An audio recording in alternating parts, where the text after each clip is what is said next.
Vigilia di Sassuolo-Inter. Dopo aver blindato la qualificazione in semifinale di Coppa Italia, l'Inter si prepara al 24° impegno stagionale in Serie A, che la vedrà impegnata in una delle trasferte sicuramente più antipatiche, la possiamo definire, sicuramente così, quella di Reggio Emilia. Oggi i nerazzurri sono nel pieno dell'allenamento della vigilia ad Appiano Gentile e non ci sarà la conferenza stampa di Christian Chivu. E allora in questo nuovo contenuto, amiche e amici nerazzurri, vi aggiorneremo noi su tutte le news in vista di Sassuolo Inter, con il punto sulla probabile formazione, anche il punto sugli infortuni e sui giocatori che sono ancora indisponibili per Christian Chivu, e anche qualche novità e aggiornamento ovviamente dell'ultima ora. Prima di partire, ben ritrovati innanzitutto a tutti voi, buon sabato. Vi invito come sempre a lasciare un mi piace a questo contenuto, ad iscrivervi ai canali di Passione Inter se non l'avete ancora fatto, quindi clic sul tasto iscriviti per raggiungere tutti insieme l'obiettivo dei 100.000 iscritti, e poi vi aspettiamo nella famiglia, nel club di Passione Inter con tanti interisti da tutto il mondo. E allora si torna in Serie A, torniamo concentrati probabilmente su quello che per molti è un po' l'obiettivo, la priorità, di questa stagione, il campionato. In apertura ho definito la trasferta a Reggio Emilia come una delle trasferte più antipatiche. Lo sappiamo, il Sassuolo è sempre stata un po' una bestia nera per l'Inter, infatti i nerazzurri sono riusciti a vincere 11 volte contro il Sassuolo, 2 pareggi nel bilancio totale, ma anche 10 sconfitte che vanno a completare un po' il quadro e che ci, appunto, confermano il fatto che comunque l'avversario è un avversario storicamente molto ostico. La cosa positiva è che in realtà nell'ultimo periodo, negli ultimi anni, questo trend si è un po'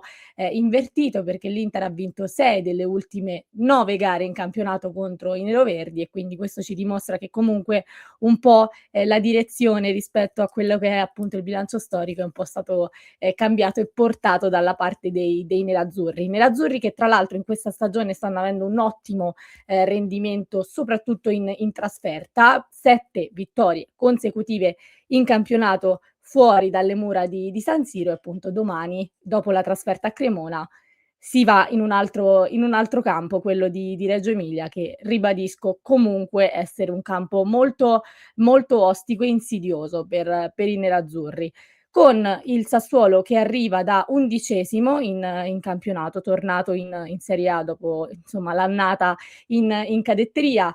29 punti per la squadra di Fabio Grosso, con 8 vittorie e 5 pareggi, reduci da 3 sconfitte e poi 2 vittorie nelle ultime 5 giornate in totale. Quindi insomma un rendimento un po' altalenante per la squadra di Grosso, ma che sappiamo che ogni volta che vede nerazzurro davanti a sé sicuramente tira fuori le unghie. Facciamo un attimo il punto su quella che è la situazione in casa Inter, perché come sapete Christian Chivu sta ancora facendo i conti con qualche infortunio. Christian Chivu che proprio per la sfida di Coppa Italia aveva deciso giustamente di dosare le energie, di gestire le energie con un ampio turnover, un turnover che poi sicuramente ha ripagato, perché sono riusciti ed è riuscito a strappare una vittoria per 2-1 contro il Torino, quindi una scelta sicuramente poi efficace da parte del mister nerazzurro, che però appunto deve ancora fare i conti con le assenze di 3 titolarissimi, che sono Dumfries, Barella e Çalhanoğlu. Proprio dopo la sfida contro il Torino,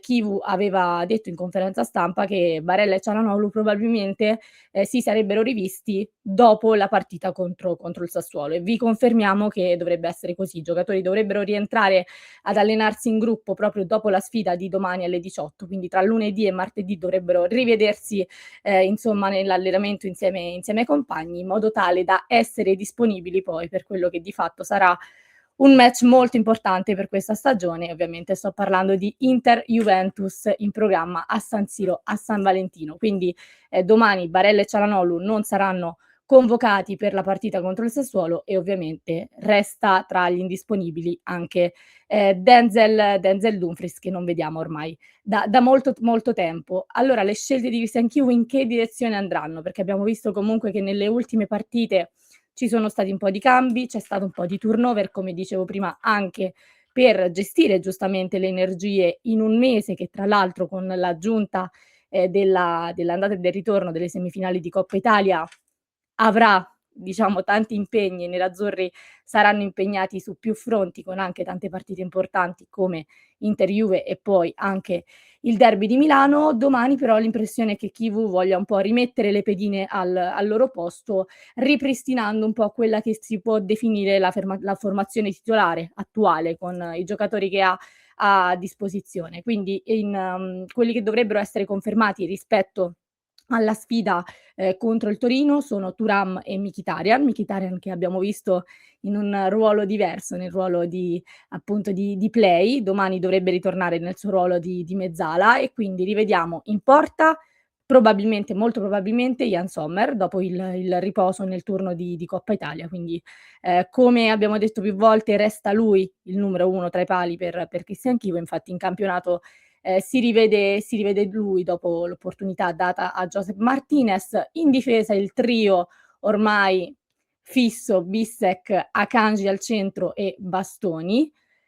A centrocampo sulle fasce, anche qui ripristiniamo un po' la situazione normale con Luis Enrique che ritorna, sulla corsia di destra dopo essere riuscito a riposare dal primo minuto, grazie al giovane Camatè che tra l'altro ha dispensato anche l'assist per Bonny. Ho visto che in questi giorni se ne è parlato molto, quindi, un riposo che poi anche qui è stato efficace perché il sostituto insomma ha dato degli ottimi segnali. Di Marco in splendida forma sulla corsia di sinistra. In mediana dovremmo rivedere Zielinski in cabina di regia con appunto Sucic a sostituzione di Barella e Mkhitaryan che torna nel suo ruolo. Vi do tra l'altro una piccola chicca su Zielinski perché il Sassuolo è l'avversaria con la quale Zielinski ha partecipato a più gol in campionato. 8 tra reti e assist. Attenzione perché sappiamo che Zielinski è in un buon momento, sappiamo insomma che ha anche il piede caldo, insomma vediamo come si comporterà domani, però come abbiamo detto più volte, diciamo che in questo momento non sta facendo sentire l'assenza di Çalhanoğlu, cosa molto, molto rara. Davanti, lo anticipavo prima, dovrebbe tornare Thuram, cioè dovrebbe anzi essere confermato Thuram e dovrebbe tornare Lautaro Martinez, quindi coppia titolarissima, la Tula.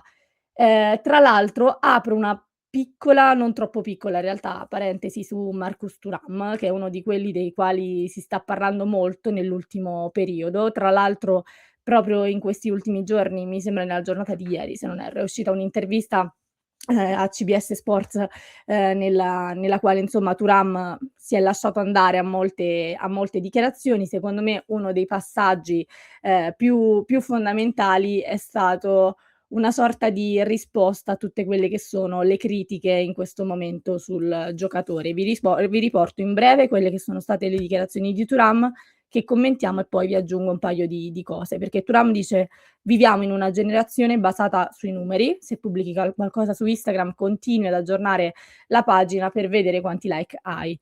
Magari una foto ti piace più dell'altra per come sei venuto, ma alla fine guardi quante persone l'hanno apprezzata". E la stessa cosa succede nel calcio. Alcuni non guardano neanche le partite, dice Thuram, e assegnano il migliore in campo a chi ha segnato, senza neanche accendere la TV. Lui dice praticamente: "Io cerco di non considerare questi commenti perché comunque poi ti va ad incidere sulla giornata". È stata un po' forse una stoccata a quelle che sono e che continuano ad essere le critiche sul giocatore, per molti ancora non in condizione, per molti ancora, non in forma e per molti non il Thuram che conosciamo. Ieri il nostro Lorenzo nella live quotidiana vi ha portato, secondo me, un approfondimento veramente molto, molto interessante su questo giocatore, che vi invito ad andare a recuperare nella live di ieri, un'analisi proprio su quella che è la stagione di Thuram, perché Lorenzo ha messo a confronto le stagioni di Thuram in nerazzurro, cercando di capire che cosa fosse cambiato nel suo rendimento. In realtà, da quelli che sono stati poi i dati che ha raccolto Lorenzo, abbiamo visto che dal punto di vista offensivo non c'è una grande differenza con le altre stagioni. Stessa cosa per quanto riguarda il rendimento difensivo. Ha sottolineato invece che quello che è cambiato è la presenza in area di rigore, è molto più presente Thuram in area di rigore, e un dato sui falli. Qui c'è stata una bella discussione perché qualcuno ha detto, ovviamente è un numero crescente quello sui falli, così come tutta la squadra, anche Thuram ha alzato il numero di falli. Qualcuno diceva, ha aumentato i falli perché è sempre in ritardo. Devo dirvi che io sono molto d'accordo con quello che ha detto Lorenzo, perché Chivu ha più volte, anche nelle conferenze stampa, se l'avete ascoltato, detto tra le varie cose che vanno migliorate, lui ha detto sempre: "Bisogna fare, bisogna dare qualcosina in più". Tra queste cose lui ha anche sottolineato il fatto di avere più coraggio e di essere più incisivi proprio sui contrasti, sul numero di falli, l'ha detto più volte, Chivu. Quindi io sposo il parere di Lorenzo sul fatto che credo che sia in realtà, al di là di quello che è il rendimento di Thuram, una richiesta specifica di Christian Chivu in questa cosa qua. Per il resto sono ovviamente d'accordo con quella che è la lettura, diciamo al di là dei numeri, perché ovviamente sottolineiamo quelli che sono i dati. Thuram stesso ha detto: "Ci soffermiamo molto sui dati", però diciamo che, si riesce ad intuire quando un giocatore a livello di atteggiamento forse non sta mettendo, no, la stessa forza, la stessa voglia, alla quale siamo abituati. E forse è un po' questo il tema su Thuram, perché sembra un po' sempre più scollegato rispetto alle altre stagioni. Qualcuno ne faceva un discorso proprio di condizione fisica, meno presente nelle accelerate, meno scatti, meno anche voglia negli occhi. Qualcuno parlava proprio della mancanza di quella attitudine precisa di Marcus Thuram. Diciamo che su questo sono d'accordo, sul discorso dell'attitudine. È una parentesi nella quale Thuram continua a dire che non è ancora il Marcus Thuram che conosciamo, ma sono anche proiettata al fatto che in questo momento l'Inter sta avendo dei risultati ottimi, nonostante un'attitudine forse non ottimale di Thuram, perché poi nei numeri comunque Thuram ha messo a segno 11 gol, 5 assist in questa stagione, quindi è presente. Però nonostante un'attitudine forse non convincente al 100%, l'Inter sta ottenendo dei risultati, quindi, insomma, mi proietto anche al fatto che se Thuram dovesse tornare, ecco, mentalmente, effettivamente come vogliamo noi, può solo andare meglio. Quindi cerchiamo di guardare sempre il lato positivo, e bisogna avere fiducia in un momento in cui l'Inter sta comunque facendo molto bene e facendo un ottimo percorso. Ed è proprio in virtù di questo percorso, che si sta discutendo del rinnovo di contratto di Christian Chivu, che come sapete è un contratto con l'Inter in scadenza, nel 2027. L'intenzione dell'Inter, anche in virtù dei risultati, è quello di prolungare almeno per un altro anno. Quindi in questo momento sul tavolo della dirigenza, e insomma si sta discutendo all'interno dell'ambiente Inter di un possibile prolungamento del contratto, di Chivu, con anche, un adeguamento dell'ingaggio, e quindi la volontà di proseguire insieme con questo allenatore che sicuramente per molti poteva essere un buon nome per l'Inter, per altri un po' più scettici poteva essere un nome non adatto.